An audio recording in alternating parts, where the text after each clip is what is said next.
Okay, I'm just gonna stay as still as humanly possible. Like this is so unnatural, but I don't want you to have to like edit a whole bunch of crap. So yeah. Podcast time, baby. All right, everybody. Welcome back to the Mike Tech Studios podcast. Thank you for tuning in, ladies and gentlemen, kids and animals of all ages. We actually have a great guest with us today. We're going to be talking a little bit more about marketing and the power of marketing. Is my guest, Tosha Johnson. Tasha, how's it going? I'm doing well. How are you? I'm doing great. You know, I'm glad that we were able to sort through the technicalities of trying to get this podcast, for anybody listening, this podcast almost did not make it today. I guess that you were having some difficulties trying to get email coming in or something. What was going on? I have no idea. It was like there was a weird, strange delay and when I would receive your emails. And I was just like, what is going on here? Because I was really super excited about us doing our podcast. I'm like, is this the universe trying to keep us apart? I mean, I'm glad we won. So Yes. Eye of the tiger. Well, it's interesting because, you know, I've had this problem in the past myself, and this is actually, I forget, I'll have a link to it in either the description for the podcast, or if you guys are listening on YouTube, you'll see like a key card. When you have domain-based emails, quick tip for anybody listening, when you have a domain-based email, the issue is that you may have that email actually stopped from the server end. There's an option to gray list some of the emails that come in. And what it means is that on the server side for your domain, it's kind of pilfering through and going through your emails and saying, this might be garbage. This might be good. We don't know. And there might be a delay that way. Another method that I've actually used to use a lot of these subscription emails that you get on like a daily basis, what you do is use that email that you're trying to check in quicker. Like, for example, the email that you were having that I sent, I don't know, a couple of hours of a delay or sometimes even longer, right?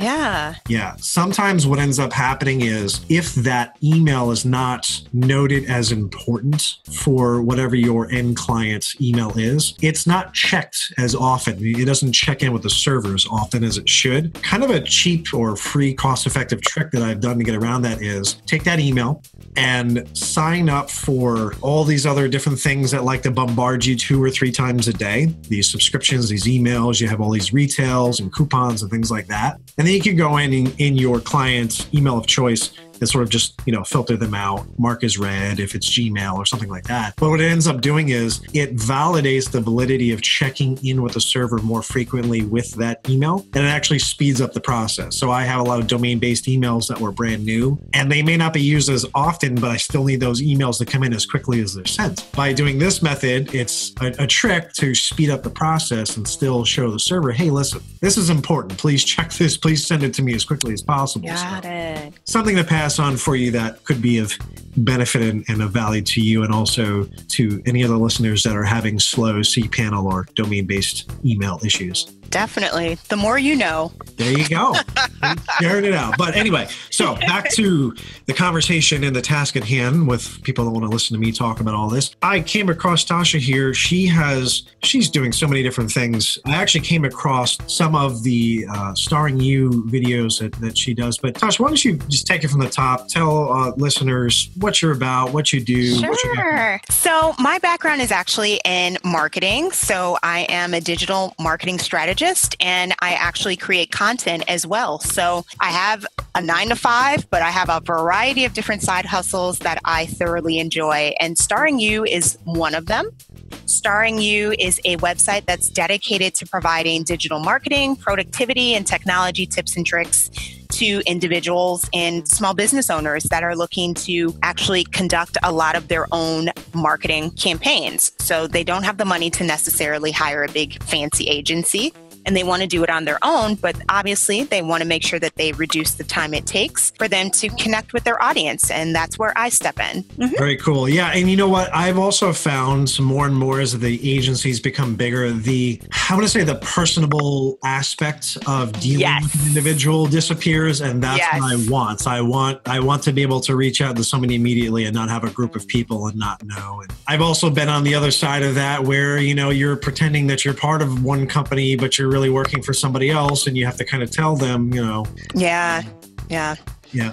All right. That all sounds awesome. Now you do a couple of different podcasts, I think, as well, right? There was what's the other one you're doing? I do. So I have a podcast for Starring You, which is based on a lot of what I have on my website. But I also have another blog / podcast called Hustle and Faith. That podcast is geared towards, it's like a Christian lifestyle blog and podcast where I talk about things like Christianity, nutrition, health and fitness, beauty, things of that nature. So it's more of a personal blog. So you get to learn a little bit more about me, minus all the business stuff. Nice. Well, I mean, and I remember just seeing that with a lot of your content. And when we got to talking, you were telling me that you were just pulling in so many other different directions. And you're actually looking at doing a very interesting sort of podcast and content series upcoming as well. What was that about again? Yes. So I have actually been teaching English online for the past 6 years. And so a lot of my students, they wanted to have more material to practice their English. And a lot of my students are adults. So they're looking to learn English in order to further their business skills. And so I'm going to start a podcast and YouTube channel geared towards helping them improve their English. So we're going to talk about a variety of different topics that they need to learn in order to help them, get a job. Yeah, I mean, and that's cool. That's like a triple threat right there. You do, and then I know we were talking about doing some voiceover work here, but let's dig back into the marketing aspect of things. So, sure. With Starring You, now, what is really like your main focus when people come to you? What is really, I guess, on their mind agenda-wise? Their number one project, typically, and I know this is going to sound crazy to some folks, is my voiceovers. So I actually offer voiceover services in conjunction with my content marketing. So I love to write. I'm very passionate about helping people create their own brands. And so a lot of that involves creating content, especially using audio. So a lot of people have been using my voiceover services. Now, is this more for social media, web, video ads? Like, where do you really get most of your interest in project-wise? Most of my interest has actually been coming from social media. The projects themselves that I've been working on they pretty much run the gamut. So I have done small commercials. I've done explainer videos. Right now, I'm actually working on a really interesting project where I'm actually doing the voiceover for a world geography course. There you go. There you go. I'm learning so much at the same time, though. So as I'm reading the script, it's kind of funny because I'm like, oh, I didn't know that about this country. I didn't know this country existed. So it's been an interesting project, to say the least. Exactly. And I've had the same issue. I've had a couple of people, when I was new clients for business card opportunities, I had people reaching out to me from places in Africa, Nigeria that I've never even heard of. And they're like, we'll ship over here. And I'm like, I didn't even know. I have to look it up and see what the cost is going to be. I can do it, but I don't even know if, how long it'll take to get there, if it's even cost effective. Yeah. But that's awesome. I mean, and essentially being able to have connections to your community, to people who wouldn't normally be able to meet with you on a day-to-day basis, in a brick and mortar location and things like that. Is it something where they're coming to you specifically for a specific marketing need, or is it more of a package that you like to talk to them about? Because that's really something that for example, I had somebody who came to me and they were looking for new inventory photos for their lock business. Talking with the guy, he needed, website support and updates. He needed a whole sort of videography work done, photography done. He really needed like a whole update on his branding. It really does vary by client, but I do my best to try to get people on a package. And the reason I do that is because I know based off of previous projects how much time and effort, quite frankly, it's going to take me. So I try to put them on a package deal. And that way, everyone's on the same page. This is what we're going to do. This is the amount of hours most likely it's going to take in order for me to complete this particular project. And that way, if we go over, I have something that I can look back on, see, this is how much it's going to take. If you're doing stuff by the hour, it gets tricky because to me, you're setting yourself up, in my opinion, again, clearly my opinion, to be in a situation where you're chasing down invoices, and yeah, the argument could be that, well, that could easily happen for a package as well. But would you rather be chasing down just one thing, or would you be rather chasing down all of these different invoices for the amount of hours that you worked? I'm going to go the package route. Absolutely.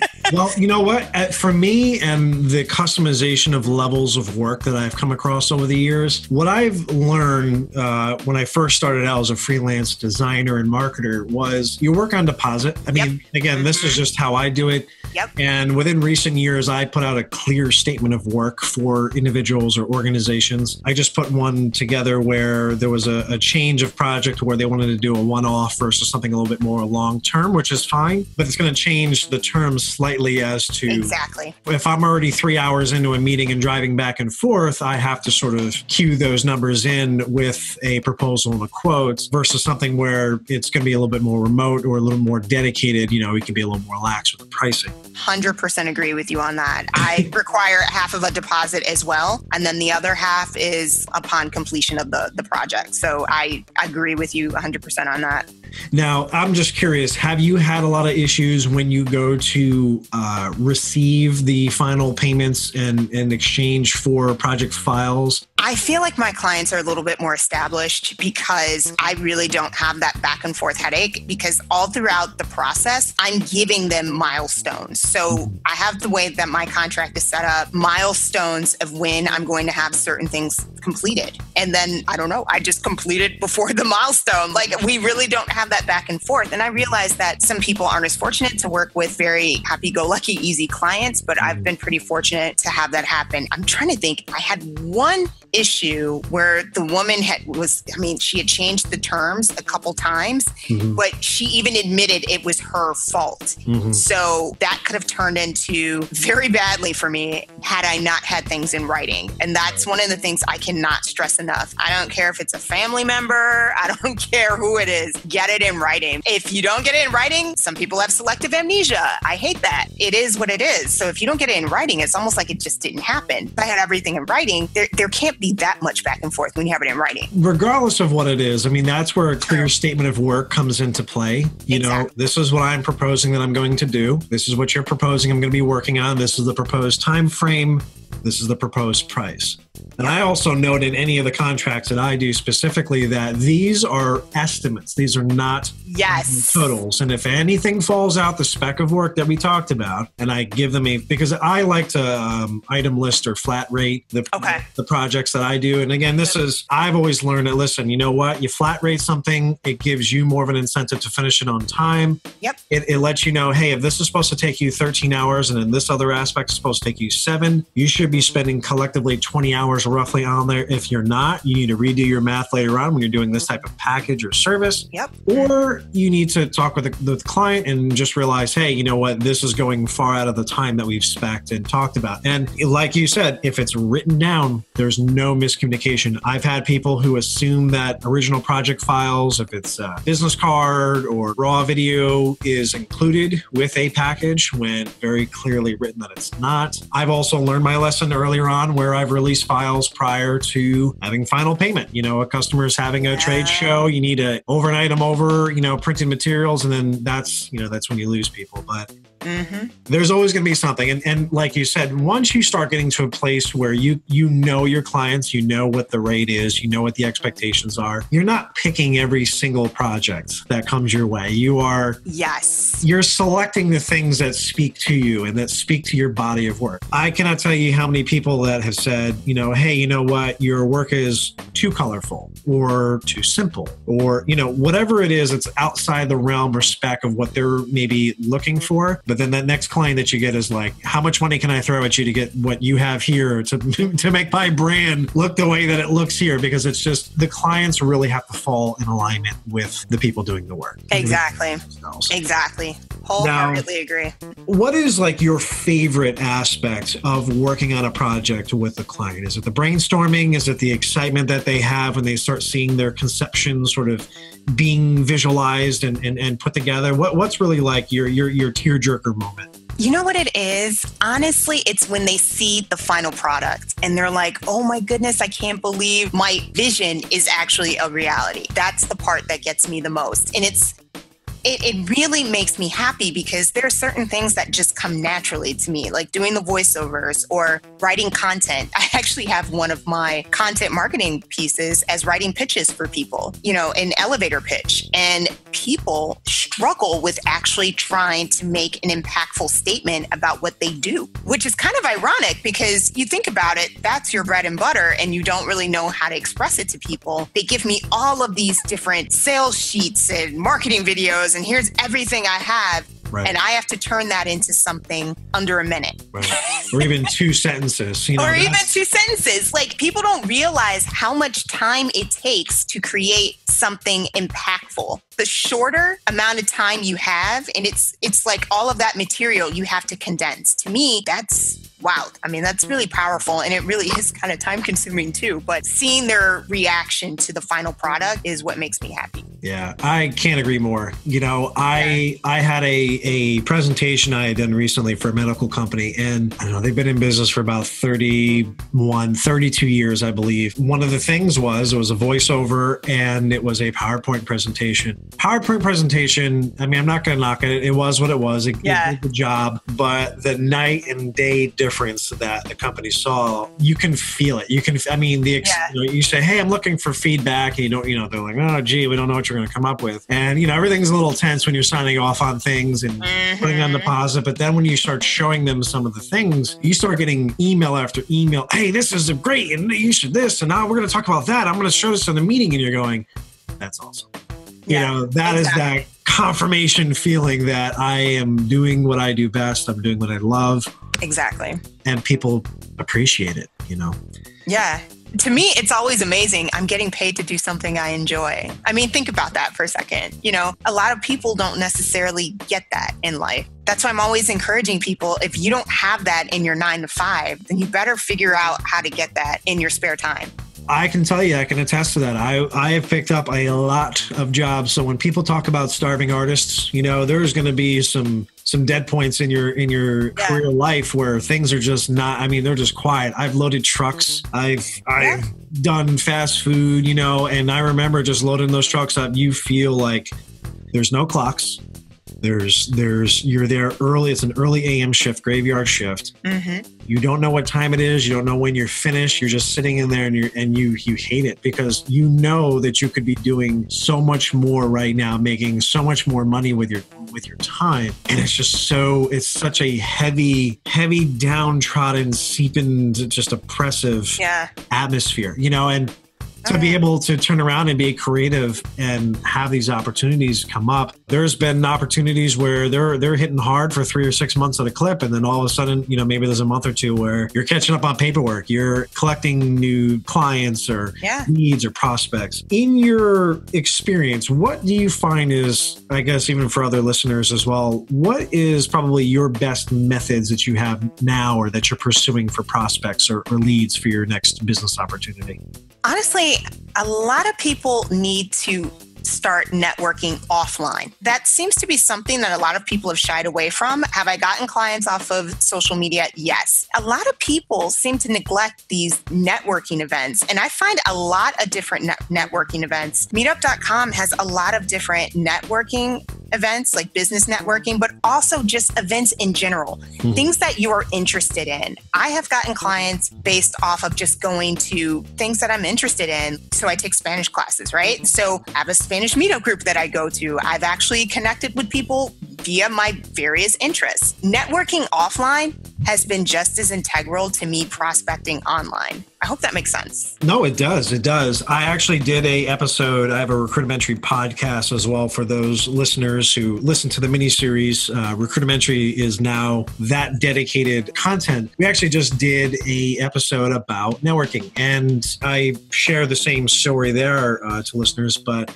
I went to a recent event and there was a young design startup. They seem interested, but unfortunately, you look at their website and there's some things spelled wrong and prices just look a little too cheap, so you kind of know where they are in the phase of their startup. And there's nothing wrong with that, but you need to know where people stand. Great guy. I mean, him, his wife, I think his friend was there or business associate, all good people to talk to and hang out with. But I just remember getting, a message and he just says, how many sales do you get from these? Because we went there and my business associate, he was just really stressed out because he wasted his time. He didn't make one sale. And my response is, listen, if you're going there cold day one, within 5 or 10 minutes, trying to make some sort of business happen, it's not going to happen. People don't work that way. You don't go on a date with somebody immediately and then marry them afterwards. It just, some people do. I mean, there's arranged marriages.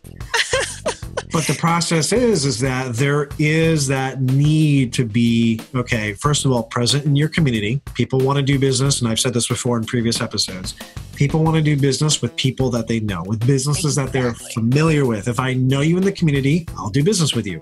If I've never heard of you and you look like a fly-by-night flight risk business, don't want to do business with you, and exactly. That is, again, the epitome of success, especially when you are pounding the pavement, being your own entrepreneur, sole proprietor, or even if you are a marketing manager or a marketing coordinator in a bigger organization looking for your new opportunities or influencers. Is there anybody specific that would stick out in your mind as you are canvassing different opportunities that either client, you don't have to name them by name, but client-wise, that was really like an amazing client or that did a lot of warm referrals with you or with your business because you did such a great job with them? Ooh, I would have to say, yeah, I do. The project that I'm working on now, they have referred me to quite a few different people. The project I'm working on now is the one that I was telling you about, like the geography course. I ended up getting a referral from someone else to do their other course as well. So it's, awesome. It's honestly, I still pinch myself because I can't believe that I'm actually getting paid just to do something that's natural. It's weird for me because I'm like, Yeah. Like people would always tell me about my voice, but I never took it seriously. And then I'm like, oh, there's money that people will pay and hear me talk. I'm like, all right, okay, let's do this then. And there's value in it too. And that is by doing what you do naturally, by the gifts given to you and the opportunities that you can seek as an individual, not only are you providing value for those people who are seeking it out, because again, somebody's getting paid for that job. It might as well be you, and it might as well be the quality of work that you're able to give out. And also it's a win-win with the company getting what they want, you having another great piece in your portfolio belt. And then I got to say, those warm referrals are awesome. I don't do a lot of marketing, email campaigns and blasts and stuff like that. Once you do one, they refer you, and it's just, you'd be surprised how much work you can get from just warm referrals alone. Exactly. And that's what I tell people all the time. Do your best the first time. I don't care how much they're paying you, or if you feel like, oh, they should have been paying me more, then that's on you. You should have done a better job with the contract. But it's still up to you to deliver something that is something that you want to put your name on it. Because if you don't, you're really going to miss out on those referrals that you could have gotten. And I'm with you on that. Referrals make it so much easier. The clients are coming to you. You're saving time from having to search for clients. For the life of me, I don't understand why that's hard for some people to grasp. It's not even that. It's, listen, if you break it down into money and time frames, you have to make a certain quota per month in order to pay the bills, pay your overhead, and make some money. Again, unless you're looking at it on a quarterly perspective. But if I'm looking at something and I say, am I spending more time behind the desk? Or even if you're a contractor or you're a project manager and you're managing resources, because again, I've done that before, managing assets. Am I spending more time negotiating and building as a business developer, building new opportunities and reaching out to people for new work? Or am I actually getting work done and getting paid and moving forward? And if you're spending too much time on leads, you're not getting paid. And then that per hour quota that you have to hit just ends up being higher and higher and higher. Exactly. And then nobody wants to hire you because then your per hour is too high that you need to meet in order to make it. So, and I agree, you got to do a good job. You have to do an amazing job, even if you do spec the project too low. At the end of the day, make sure you do a bang up job, because and I've actually had this happen. So I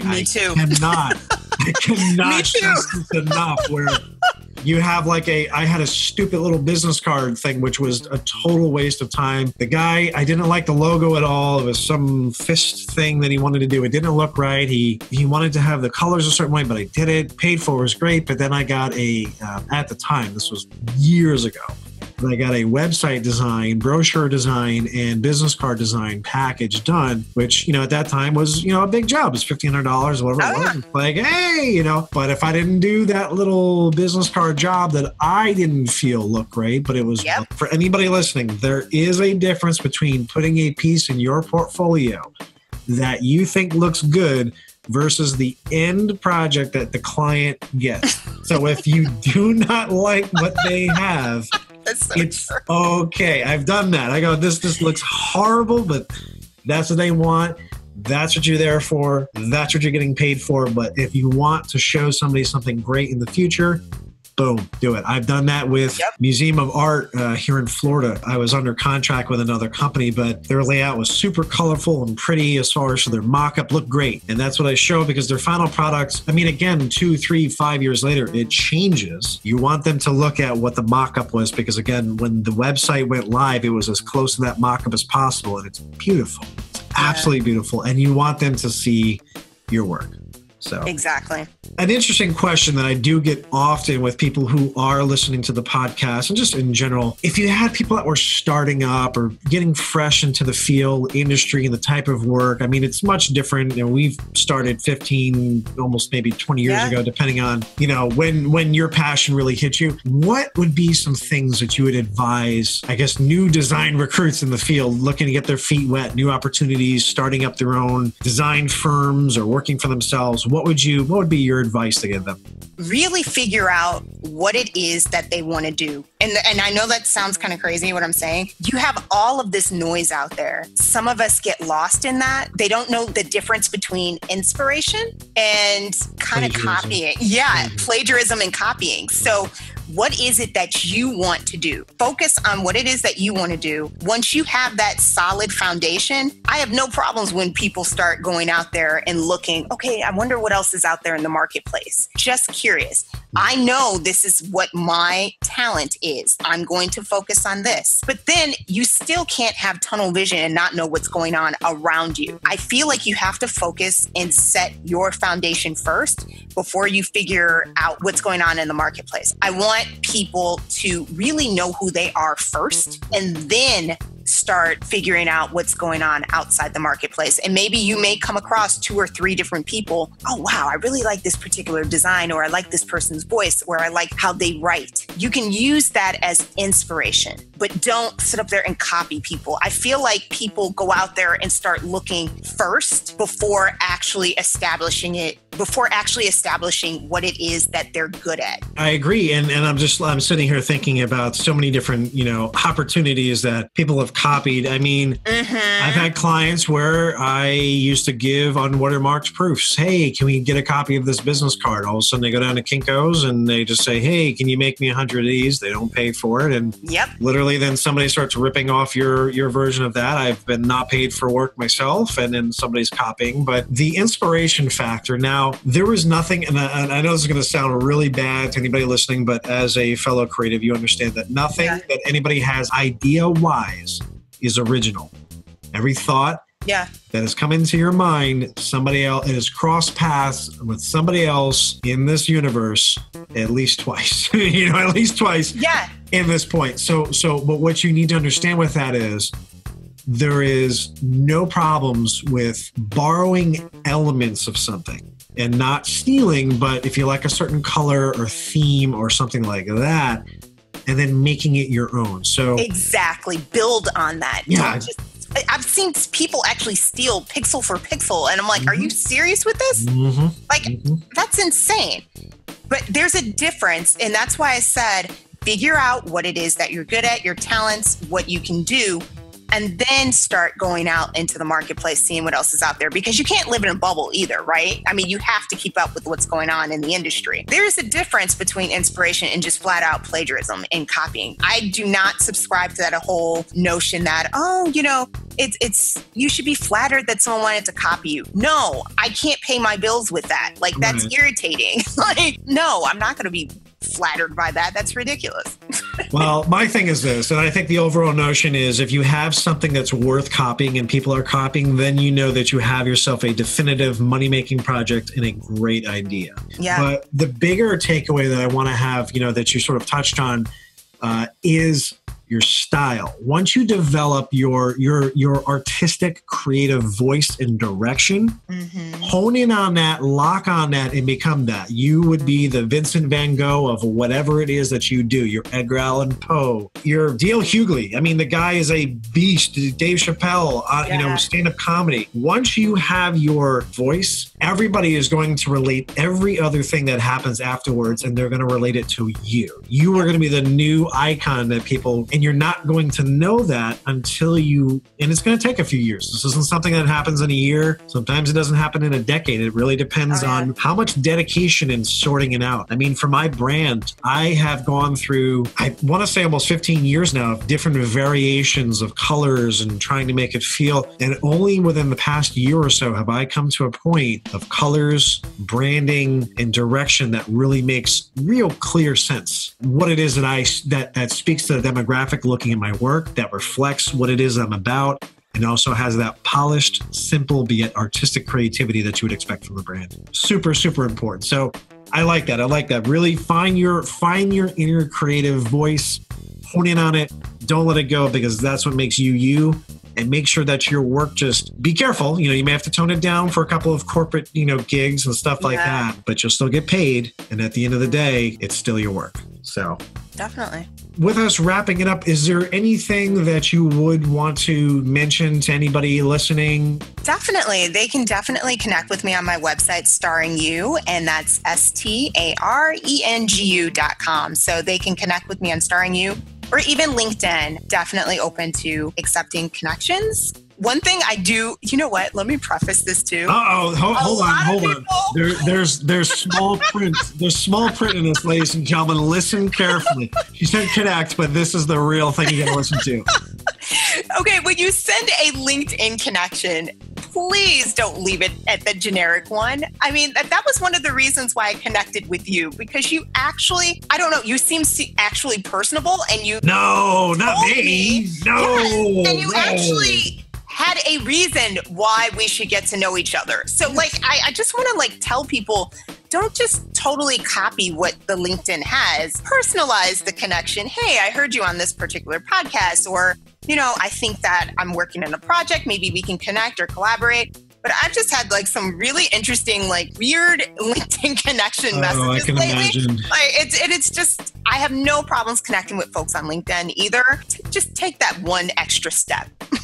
All right, so you hear that. Figure out the message. The fine print here, ladies and gentlemen, is to make sure. So here's what we'll do. Anybody listening to the podcast, we're going to do a hashtag. We're going to say Talks with Tosha. Okay, TALK with and then TOSHA. We're going to. If you put that in your intro, anybody listening to this, she will automatically accept your invitation. Okay, that's what we're going to do. We're going to do that. So listen. In the notes as well, the description below. If you use that hashtag, she will automatically accept. But in all seriousness, she's a great human being, a wonderful voice. If you have some voice work for her, reach out. Tasha, I really appreciate you being on the podcast and being a guest and sharing your time. And thank you so much for being here. Thank you for having me on the show. I really appreciate it. And I had so much fun. You're awesome to talk to, honestly. Thanks for tuning in. This is Michael Midnight signing off.